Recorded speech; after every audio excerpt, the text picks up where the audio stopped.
Magandang hapon mga kabisdak. Pag-usapan po natin itong dalawang mga abogado na talagang magagaling ho ito at harap-harapang kinukontra po itong si Martin Romualdez at kumampi po sa Supreme Court decision na diniklarang unconstitutional ang impeachment complaint laban kay Vice President Inday Sara Duterte. Pero bago po ang lahat mga kababayan ko, pa-like, pa-share, pa-subscribe at pakipindot po ang inyong notification bell.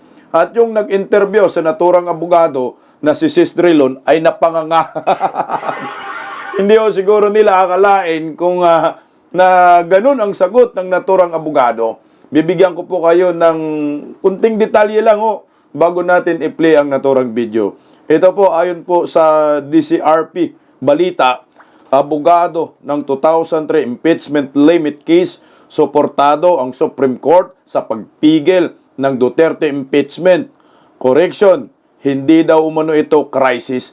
Kasi pinapalabas po ang grupo ni Martin Romualdez na umano'y ito ay magkaroon ng unconstitutional crisis na baliktad pa. Sila na nga ho yung hindi sumusunod sa desisyon ng Supreme Court. Sila pa po yung may lakas ng loob na magsabi na ito ay magiging unconstitutional crisis.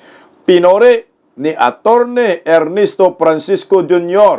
ang 13-0 decision ng Supreme Court na humarang sa impeachment trial ni Vice President Inday Sara Duterte sa Senado.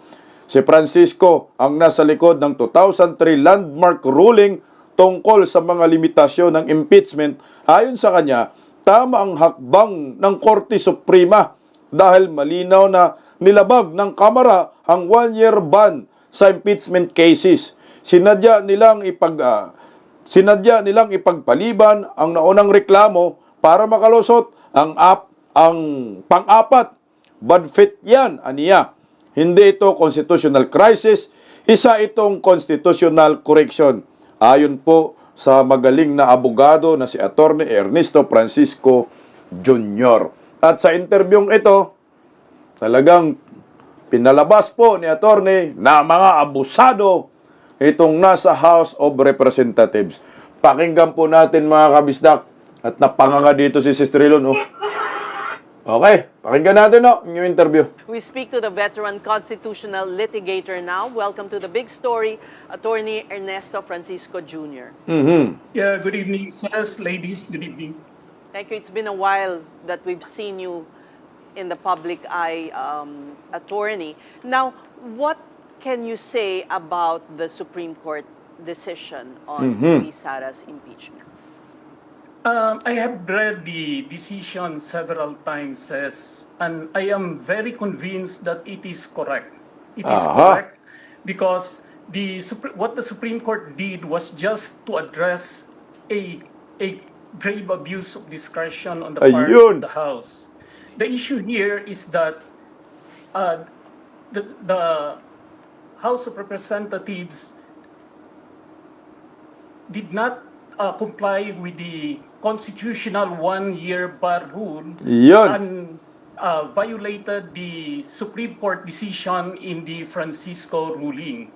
What the House of Representatives should have done is that after the first impeachment complaint was filed, then the House should have acted right away on it immediately. Correct. By including it in the order of business, and the House thereafter should have referred it right away to the Committee on Justice. That was not done.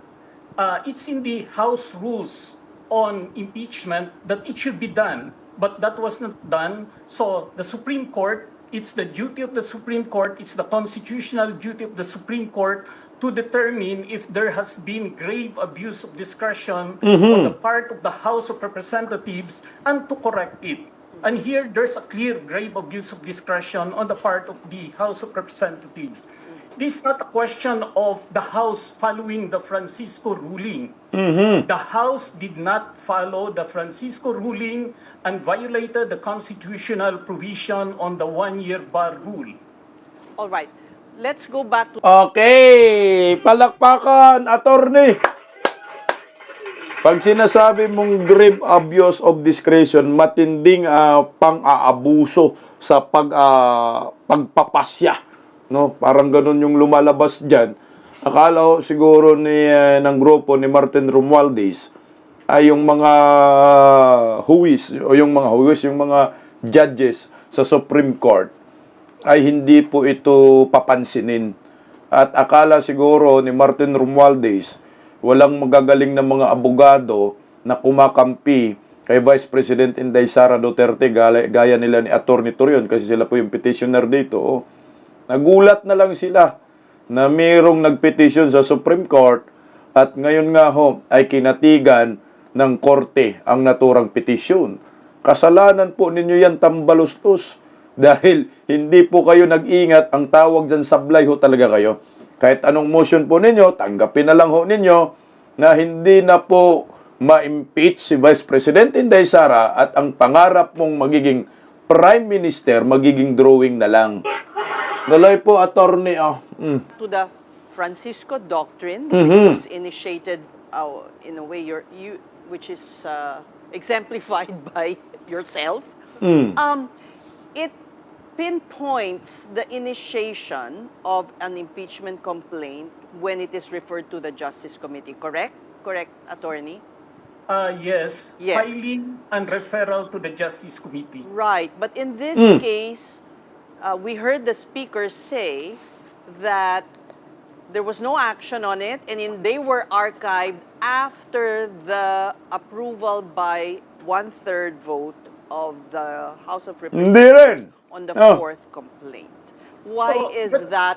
What was the where did the initiations begin in this particular case referring to VP Sara?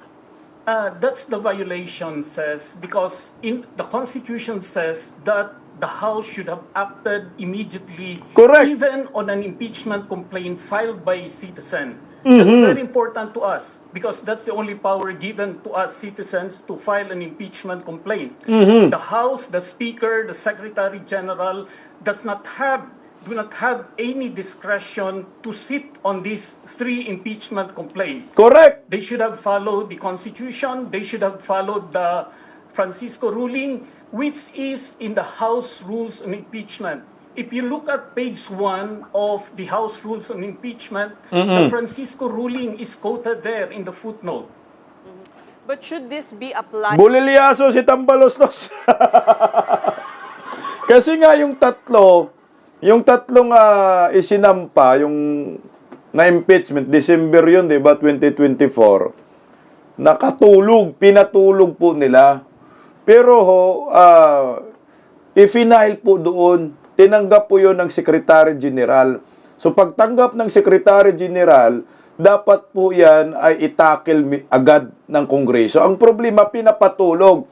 Ang sabi nga ho dito sa isang post patungkol po dito kay attorney, na ayon din sa kanya, sinasadya nga na yung ipagpaliban ang naunang reklamo para di umano'y makalusot yung pang-apat. Ang problema po yan, bawal daw yan. Hindi yan po pwedeng gawin ng mga kongresista kasi yan ay tinatawag na grave abuse of discretion. O ito po, pakinggan natin muli. Then prospectively, because they say that they were just following the Francisco precedent. Wala na. Set by the Supreme Court in the case that you had filed. But the problem says is that they did not follow it. They deliberately avoided the Francisco ruling by Correct. sitting on the first 3 impeachment complaints. Pinapatulog And they eh. waited for the 4th impeachment complaint. That cannot be done. They do not have discretion to do that. Correct. That's why the Constitution is very strict. It says it should be placed in the order of business within 10 session days and then referred to the Committee on Justice. Correct. Kumpiyansa si Tambaloslos. Kasi akala ho nila, wala, sila na po. Kami na po ang mususunod. Kami po yung makapangyarihan dito. Kaya wala kayong magagawa sa amin. Kahit anong gawin namin, kami ang batas. Ang problema, hindi nga ganun eh. Meron pa rin tayong sinusunod na 1987 Constitution nga ini-interpret po ng mga judges sa Supreme Court. Sabit si Tambaloslos dito. Ito, pumalag pa rin yung mga reporter dito. Pakinggan natin, oh. But attorney, that's exactly what the House is insisting they did. They said, pasok naman po sa 10 session days. Oy! Because not every day that they have a session is counted as a session day. Of course, some lawmakers even have also doubted this, but that's how they wrote back to the SC. They even said, oh, some session days were 3 days long, 3 real days long, etc. Yes. So what would you have to say against that, that justification by the House? The first impeachment complaint was filed on December 2, 2024. Correct. It could have been referred to it could have been included in the order of business on December 3. And within 3 days, immediately, not even waiting for 3 session days, referred to the Committee on Justice. That is how it should be.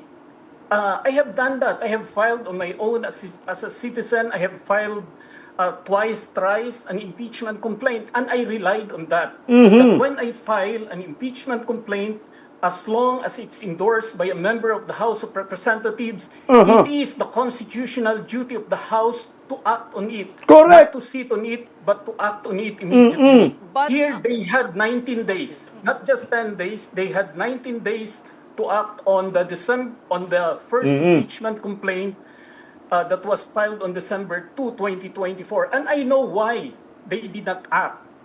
They skirted the possibility of a hearing because the first impeachment complaint was too long. Correct. It contained 24 charges. So they thought that by having by having an impeachment complaint that was filed by at least 1/3 of all the members of the House, they can transmit it to the Senate right away. But there, they are also wrong. Because if you look at the House rules on impeachment, and I have it here, it says, Section 2, impeachment shall be initiated by the filing and subsequent referral to the Committee on Justice of, letter C, a verified complaint or resolution of impeachment filed by at least 1/3 of all the members of the House. So this is the House rules. It says that even if it is filed by 1/3 of all the members of the House, it should be referred to the Committee on Justice. Correct. Why? Because it is the Committee on Justice who is supposed to determine if the complaint, even if filed by 1/3, is sufficient in form and substance. This was not followed. Puta pati dyan, sa pool pa rin sila, no? So, ibig sabihin, yung pang-apat na yung impeachment, hindi na-refer sa Committee on Justice. Wala naman kasi silang panahon na yon kasi, di ba, last minute na yon suspende na yung session nila. Kasi election na nga ho, di ba? Last minute yon nagpirmahan na lang. Pagkatapos magpirmahan, agad nila transmit doon sa Senado kasi magsara na. Nagpipirmahan sila. So, hindi pa sa Committee on Justice, hindi pa napag-usapan. Shortcut. So, ngayon, yung forthwith na sinasabi, yung unang impeachment complaint pa lang, sa pool na sila. Ano po ang nangyayari dito? Dahil, i-final sa Kongreso, yung unang impeachment complaint, i-final sa Kongreso, tinanggap ng Secretary General, bakit pinapatulog? Ang punto dito, ng naturang abogado, dapat inaksyonan agad nila yan. Hindi dapat nila pinapatulog. Ano pong nangyayari sa unang impeachment? Dito pa lang sa pool na sila. Meron pang pangalawang impeachment, meron pang pangatlong impeachment ng mga buwang. So, wala na, yari na, tapos na po ang pangarap ni Speaker Martin Romualdez na magiging Prime Minister. At kahapon nga ho, na siya, tawag dyan, banta na lang yung nagawa. Kahit nag-file ka ng motion for reconsideration, wala na ho, talaga, durog na. So, malinaw po yan kasi itong si, attorney Ernesto Francisco Jr., nakapag-file naman rin po yan ng impeachment noong 2003. So, alam niya talaga ang tamang proseso. So, itong si Tambaloslos, nananakot na lang sa Supreme Court. At ngayon, ay, mga abusado daw kayo, Martin. At yung isang abogado, inuukray siya. sa kanyang pagiging abusadong House Speaker of the House. At ayon kay attorney, ito paborito nating attorney, matuplok nga po mga kabisdak, attorney Guanzon. Ayan, sabi ni attorney Rowena Guanzon, napanaginipan ko si Tambi and Kim Jong-un ay iisa. Kakaluka, kaya pala sim na sim sila. Kamukha ba? Grabe talaga mga ukra itong si Ma'am Rowena Guanzon, tatamaan ka. Post po niya yan kagahapon mga kabisdak. At ito pa, meron pang pahabol siya si Ma'am Rowena Guanzon kagabi. Bago po magyabang-yabangan itong si Martin Romualdez, ang sabi ni Ma'am Rowena Guanzon dyan, ito yung malala. Bilog ang mundo, Kim Jong-un ng Pinas. Sa bigat mo, sa dami ng ninakaw at katakawan sa kapangyarihan, madali kang babagsak. Aray ko. Akala siguro nila, Ma'am Rowena Guanzon, hindi matapos ang kanilang termino at yung kanilang kapangyarihan ay habang buhay. Nakakahiya ho, bilang isang Pilipino, dapat alam mo kung hanggang saan ka lang. No? Hanggang saan lang ang kapangyarihan mo. Hindi ka naman may-ari ng Pilipinas. Bakit ganyan ka? Nagyayabang, abusado. Kala mo, hawak mo na ang buhay naming mga Pilipino. Muntakin mo yung Supreme Court, titibagin mo, tatakutin mo. Sasabihin mo na kayo ay mai-impeachable din kayong mga official kayo. Yan ay harap-harapang pananakot, mga kabisdak. No, tama, si Ma'am Rowena Guanzon, bilog ang mundo. No, kung ngayon ay akala mo wala pong makakagiba sa kanila at lahat sila po ay ang masusunod, sila ang batas, hindi po ganun. Hanggang 3 years lang.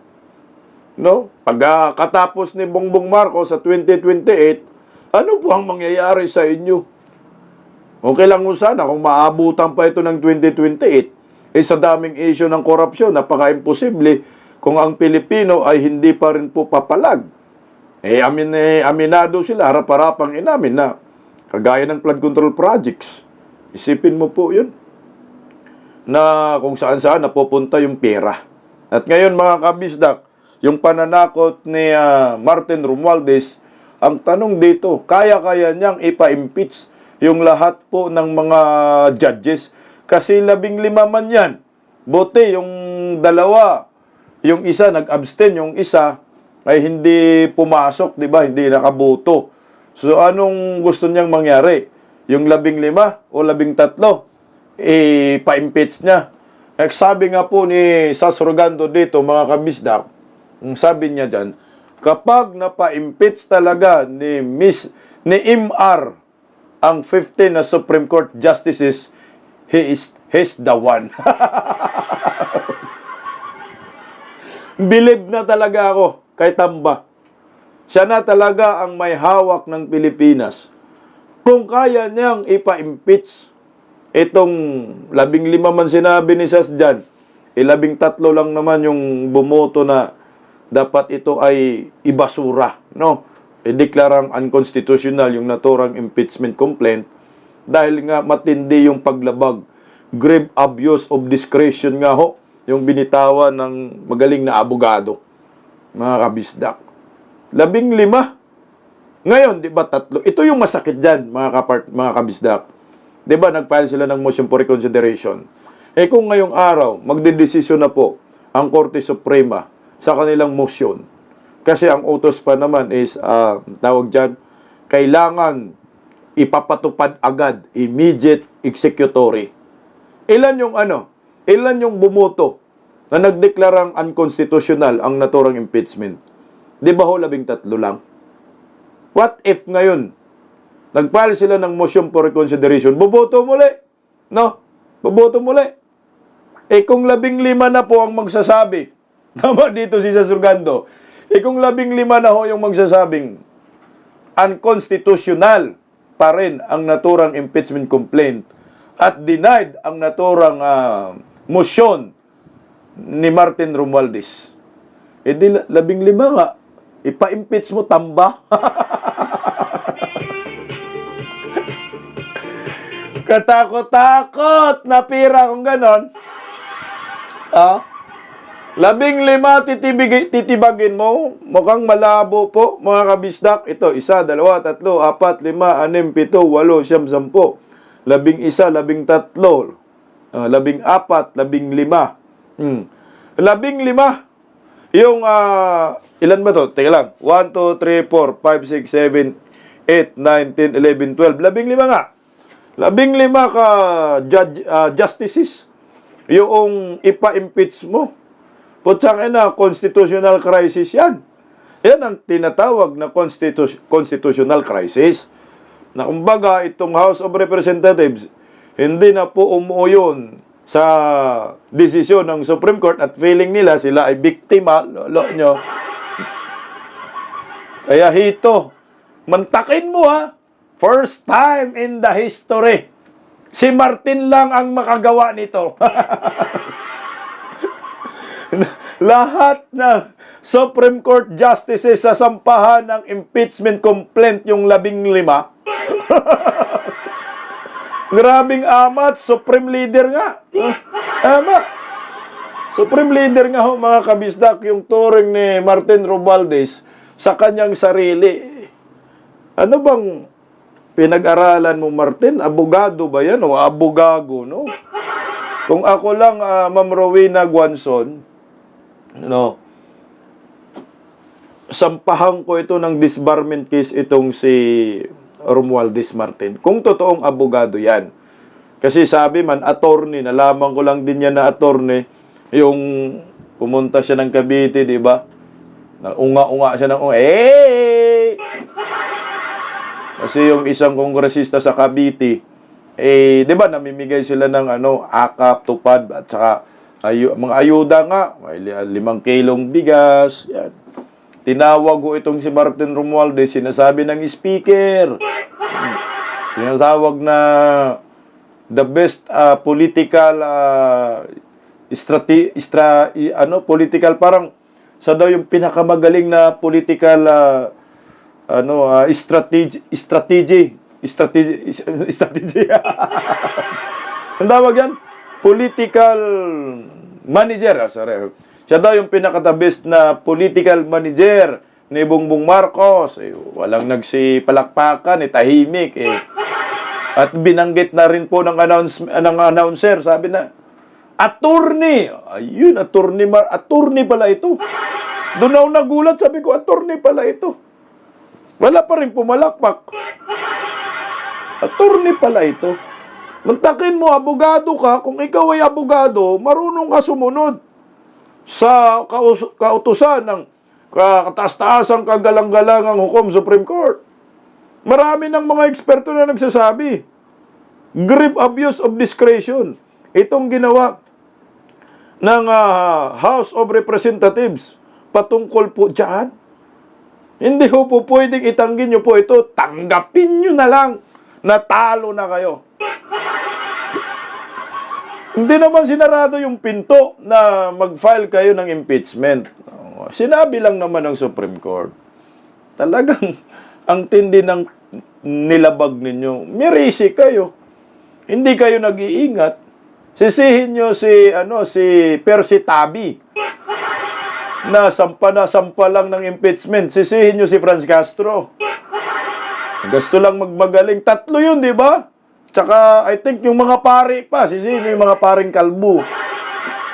Oo. Nagsampa ng impeachment. Hala lang ng hala. Meron pala kayong plano na magsampa rin ng impeachment. Sa sarili ho ninyo. Kasi mukhang 4 na team to mga kabisda. Kasi 4 man yan na impeachment. So, I think, ang nangyayari sa kanila, ito sa akin lang ewan ko kung napakinggan po ninyo ito. Di ba, yung 1, 2, 3 na impeachment, ipinail po ng iba't ibang grupo. Correct me if I am wrong. Tapos, sinabi nila na magkaroon na lang daw ng consolidation. I-consolidate nila yung una, pangalawa, pangatlo na impeachment complaint labang kay Vice President Inday Sara. So mukhang ito Itong una, pangalawa, pangatlo, nag-consolidate, ito yung pang-apat na impeachment complaint. Pinagsama-sama nila. Kaso ang resulta nga, sumabit sila dahil yung una, pangalawa, pangatlo, hindi alam kung anong nangyayari dito. Na dapat daw ito ay tinakil nila, sabi nga ng abogado, na kailangan dapat ito pag-usapan agad. Itakil nila, should act on it.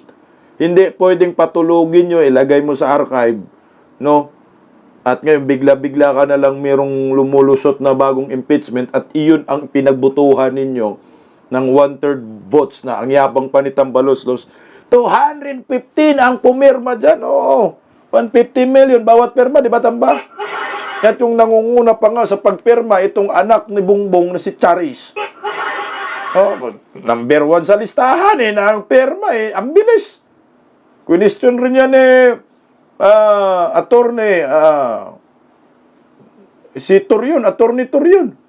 Paano ba ninyo yung pinirmahan? Binasa ba ninyo? Kasi kung binasa po ninyo ni ito, hindi kayo makalikom ng ganyong karaming perma na umabot ng 215. Hindi nila binasa.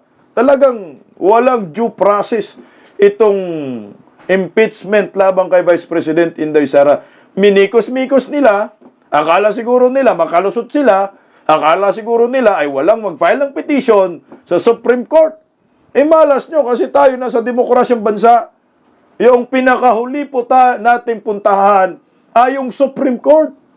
Kung sa alam po natin, kung sa tingin po natin, inaabuso tayo ng isang kapwa. Aputsa, pumunta ka sa Supreme Court, yung pinakalas na opsyon mo. Yun ang tingin ni Attorney Torion. Mga petitioner na talagang mali ang prosesong ginawa ng House of Representatives. Lumabag sa 1-year bar rule. Ito na nga po yung pasya ng Supreme Court. Hindi pa pala ito dumaan pa pala sa Committee on Justice. Diniretso agad sa Senado ang buang.